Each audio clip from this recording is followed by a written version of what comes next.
Hello everyone, hello student. अब हमारा जो नेक्स्ट टॉपिक है हमारे फेडरल गवर्नमेंट सिस्टम एलिमेंट्स के बारे में मैं आपको स्टडी करा रही थी। और उसके अंदर जो हमारे यूनियन फीचर्स हैं इंडियन कॉन्स्टिट्यूशन के, अब ऐसे मैंने आपको दोनों तरह के बता दिया कि इंडिया के अंदर जो सिस्टम है वो हमने फेडरल गवर्नमेंट सिस्टम यूज़ किया हुआ है। फेडरल गवर्नमेंट सिस्टम के जो एलिमेंट्स हैं उनको हम क्लियर कर चुके हैं, लेकिन फेडरल गवर्नमेंट सिस्टम होने के बावजूद हमारे यहाँ पर एक यूनिटरी गवर्नमेंट जैसे फॉर्म दिखाई देते हैं। ऐसे फीचर्स को हम स्टडी करने जा रहे हैं जो कि यूनियन फीचर्स हैं इंडियन कॉन्स्टिट्यूशन में। जो हमारी फेडरल गवर्नमेंट है तभी भी एक यूनियन लिस्ट मतलब यूनिटरी फॉर्म में जो आते हैं, ऐसे कौन कौन से एलिमेंट्स हो सकते हैं जो कि एक यूनियन फीचर को बताते हैं। सबसे पहले आप समझिए यूनियन गवर्नमेंट क्या होती है। यूनियन एक पूरी कंट्री के लिए जो एक यूनिफॉर्मिटी से रिलेटेड होती है वो एक यूनियन गवर्नमेंट की तरह से काम करती है। मैंने फेडरल गवर्नमेंट सिस्टम में आपको बताया कि लेवल पर मतलब जो लेवल होते हैं सेंट्रल लेवल और स्टेट लेवल, इनके बेस पर जब हम कॉन्स्टिट्यूशन के अकॉर्डिंग जब हम पूरे कंट्री का जो वर्क है सारा एग्जीक्यूट करते हैं, कंट्री को एडमिनिस्ट्रेशन को एग्जीक्यूट करते हैं, तो वो होता है हमारा फेडरल गवर्नमेंट सिस्टम, इस पर लेवल है ना। लेकिन मैं यहाँ पर आपको वो वाले पॉइंट हम करेंगे जो unitary features of Indian constitution में हमारी इसके लिए जितने फीचर बताए गए हैं वो उनमें ऐसे कौन कौन से फीचर हैं जो हमारे जो सेंट्रल गवर्नमेंट है उसको स्ट्रॉन्ग बनाते हैं, है ना, वो वाले पॉइंट। तो सबसे पहले देखिए, one constitution for union and state. आपको सबको पता है कि यूनियन और state government two types government है हमारे यहाँ पर। उनके लिए कोई अलग अलग डिफरेंट कॉन्स्टिट्यूशन नहीं है। ओनली चाहे स्टेट हो चाहे होल इंडिया हो, एक चाहे सेंट्रल गवर्नमेंट हो चाहे स्टेट गवर्नमेंट हो, उनके लिए एक ही कॉन्स्टिट्यूशन को प्रोवाइड कराया गया है, एक ही कॉन्स्टिट्यूशन बना हुआ है, अलग अलग नहीं है। यूएस के अंदर ऐसा हम एग्जांपल देख सकते हैं बहुत सारी कंट्रीज़ में जहाँ स्टेट्स के लिए अलग कॉन्स्टिट्यूशन है और सेंटर के लिए अलग। तो वन कॉन्स्टिट्यूशन होना एक यूनिटरी फॉर्म में आता है, यूनिटरी फॉर्म को बारे में बताता है कि एक ही कॉन्स्टिट्यूशन। सेकेंड आता है रेजिडुअरी पावर्स। देखिए, रेजिडुअरी पावर्स होती हैं, आपको मैंने लिस्ट बताई थी, 3 लिस्ट होती है। सबसे पहले हमारी आती है सेंट्रल लिस्ट, फिर स्टेट लिस्ट और दूसरी कॉन्करेटिव लिस्ट। ठीक है, आपको पता ही है। इनके अलावा भी तीनों लिस्ट जो हैं हमारी पावर्स डिस्ट्रीब्यूशन में, उनके अलावा कुछ पावर्स ऐसी थी जो कि बच गई, और बची हुई पावर्स किसको दे दी गई? सेंटर को। उन पर रूल कौन करेगा? सेंट्रल गवर्नमेंट करेगी। उनके लॉ क्रिएट करने का जो राइट है वो सेंट्रल गवर्नमेंट को। तो ये जो पावर है ये कैसी पावर हो गई? एक यूनिटरी रेजिडुअरी पावर, यानी बची हुई अवशिष्ट जिनको कहते हैं वो पावर्स होती हैं, वो सेंट्रल गवर्नमेंट को दी गई है। और ये वाला फीचर यूनिटरी फीचर्स में आता है। ओके, नेक्स्ट आता है अमेंडमेंट इन कॉन्स्टिट्यूशन। कॉन्स्टिट्यूशन एक बार बना, ठीक है, एक बार हमारे लिए इम्प्लीमेंट हो गया। उसके बाद जो अमेंडमेंट है इन कॉन्स्टिट्यूशन में किसी भी तरह का अगर कोई अमेंडमेंट किया जाता है, किसी तरह की कोई नीड होती है हमें सोशली या इस तरह से, तो हमारी सोसाइटी को देखते हुए तो अमेंडमेंट होते हैं। तो कुछ ऐसे फीचर्स होते हैं जब जो अमेंडमेंट किए जाते हैं वो 3 टाइप से किए जाते हैं। मैंने आपको ये फर्स्ट चैप्टर में बता दिया था कि इनकी एग्री होते हैं सेंट्रल गवर्नमेंट और स्टेट गवर्नमेंट, लेकिन कुछ ऐसे फीचर्स होते हैं जहां डिसीजन जो अमेंडमेंट होते हैं वो सेंट्रल गवर्नमेंट सेंट्रल लेजिस्लेचर के बेस पर ही ले लिए जाते हैं। तो ये फॉर्म भी कैसा है चेंजेस करने का?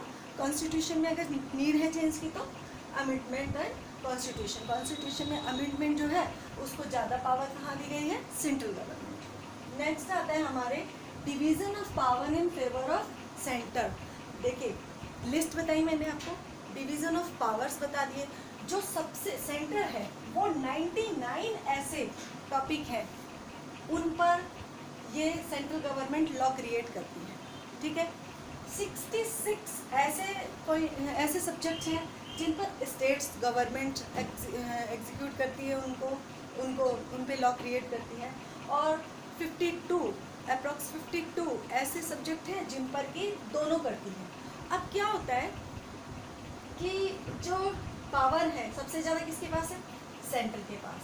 लेकिन स्टेट, ये एक तो ये वाला फीचर, दूसरा आता है कि स्टेट गवर्नमेंट और सेंट्रल गवर्नमेंट जो हमारी कंक्रीटिव लिस्ट है उस पर अगर किसी तरह का दोनों में डिस्प्यूट हो जाए तो सेंट्रल गवर्नमेंट का जो डिसीजन होगा उस डिसीजन को ही एग्री किया जाएगा, उसको अडॉप्ट किया जाएगा।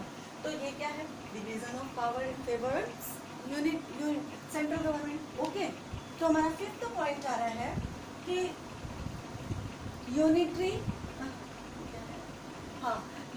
From during emergency. आपको पता है कि अगर कोई क्राइसिस हो नेशनलिटी पर, चाहे कोई हमारे साथ किसी अदर कंट्री के साथ वॉर हो जाए, या कोई हमारे एक इंटरनल स्टेट के अंदर किसी तरह के इसके सर्कमटेंसेस हो जाए जहाँ पर प्रेसिडेंट रूल अप्लाई करना पड़े, तो वो इमरजेंसी होती है, नेशनल इमरजेंसी। इसमें मैंने आपको आर्टिकल 352, ठीक है, 356 और 360 के बारे में बताया, ठीक है। ये हमारे ये है जो इन आर्टिकल के अकॉर्डिंग इमरजेंसी अप्लाई होती है।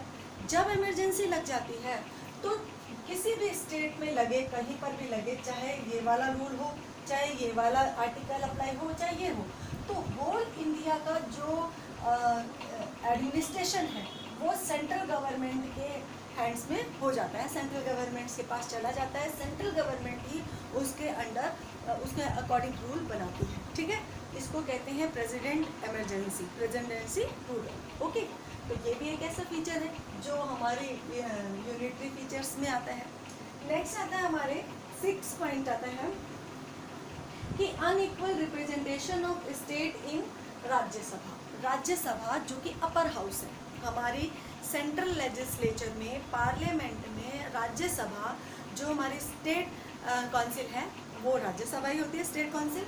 वो उसमें जो रिप्रेजेंटेशन होता है स्टेट्स का, जैसे यूएस के अंदर है 50 स्टेट्स हैं तो सबको 2 मेंबर वहाँ पर भेजने होते हैं, लेकिन हमारे इंडिया में ऐसा नहीं है। अपनी पॉपुलेशन के अकॉर्डिंग स्टेट्स अपने मेंबर अकॉर्डिंग भेजते हैं वहाँ पर।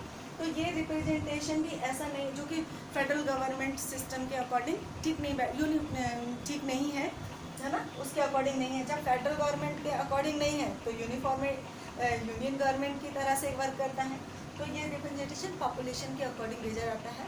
आप नोट कर लीजिए कि हमारे राजस्थान से राज्यसभा के लिए यानी सेकंड हाउस, अपर हाउस के लिए 10 मेंबर इलेक्ट होकर के जाते हैं, ठीक है। इसके बारे में जो राज्यसभा है इसके बारे में नेक्स्ट चैप्टर में पूरा आ रहा है। नेक्स्ट आता है आपके हमारा 7 पॉइंट्स, सिंगल सिटीजनशिप। देखिए यूएस हो चाहे कोई और कंट्री हो, बहुत सारी जगह पर जो लोग हैं, जो वहाँ के सिटीज़न हैं, उनको जिस स्टेट के वो रहते हैं, रेजिडेंस है उनका, उस स्टेट की भी सिटीजनशिप मिली होती है और पूरे होल कंट्री की भी सिटीजनशिप उनको प्रोवाइड कराई जाती है। लेकिन हमारे कॉन्स्टिट्यूशन में ओनली 1 सिंगल सिटीजनशिप को प्रोवाइड कराया गया है, जो कि इस बात को बताता है, जो इस बात की ओर हमारे लिए पॉइंट करता है कि यूनिटरी फीचर, ठीक है ना। एक सिंगल सिटीजनशिप है, हमें ओनली इंडियन होने की सिटीजनशिप मिली हुई है। नेक्स्ट है हमारे uniformity in some primary matter. Uniformity in some primary matter, देखिए कुछ ऐसे मैटर होते हैं जिनके अंदर